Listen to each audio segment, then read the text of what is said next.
با درود فراوان به همه شما عزیزان، بزرگواران، نازنینان و همه شما پارسی زبانان در سراسر این کره زیبا. خیلی خوشحالم که در خدمتتون هستم. اشرت بنی هاشمی هستم و میخوام خدمتتون 2 غزل تقدیم کنم که لطف کنین اگه خوشتون اومد سابسکرایب کنین و کامنت بذارین که من ببینم پیام‌های شما رو، و ضمناً اگر موضوعی مد نظرتونه لطفاً اونو بنویسین که راجع به اون من شعر خدمتتون تقدیم کنم. این غزل رو که تقدیم میکنم از کتاب 8 به نام اینجا هوای تنگ نفس آه است و اسم غزل هست دلداده من. دلداده‌ای که هست برایم پر از امید، با رفت و آمدش به دلم میدهد نوید. شیطان دلبریست ولیکن نصیب من، شاید شود که گوشه چشمی از او خرید.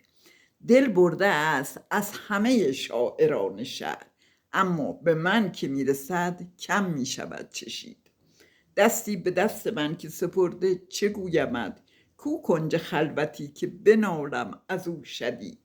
گهگاه نیمه شب که می آید سراغ من، با دلبری کامل خود میزند کلید. 1 یا 2 روز یا که 3 روز است میهمان، یک دفعه می رود و نهان می شود ز دید. زیبا و دلفریب همه گوش های مست، دلداده من است همین شعر پر امید.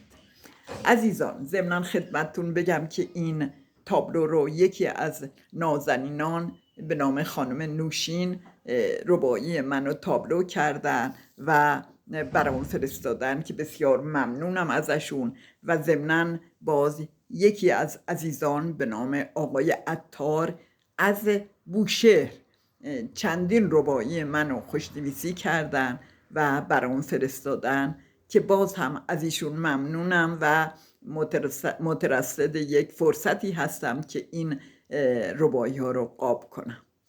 و اگه حوصله داشته باشین یه غزل دیگه هم خدمتتون تقدیم میکنم به نام گذشته ها. گذشته ها که گذشته ولیک حیرانم، از این که خاطره های تو هست در جانم. نمونده از تو دلیل خوشی به سینه من، ولی خراب تو هستم چرا نمیدانم. طناب دار تو بر گردنم نشسته و من هنوز داخل این عشق خوش چه پیچانم. بدان که تشنگی عشق اوج شیدایی است، حریص‌تر شده ام چون که پیشت ارزانم.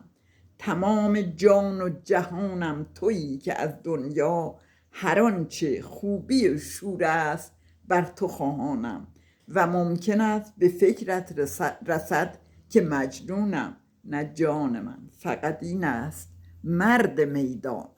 خدا نگهدار همتون باشه تا برنامه دیگه و ویدیوی دیگه، و امیدوارم که روزگاران براتون خوش و خرم باشه و دقیقه به دقیقه زندگیتون پر از شادی. خدا نگهدارتون باشه.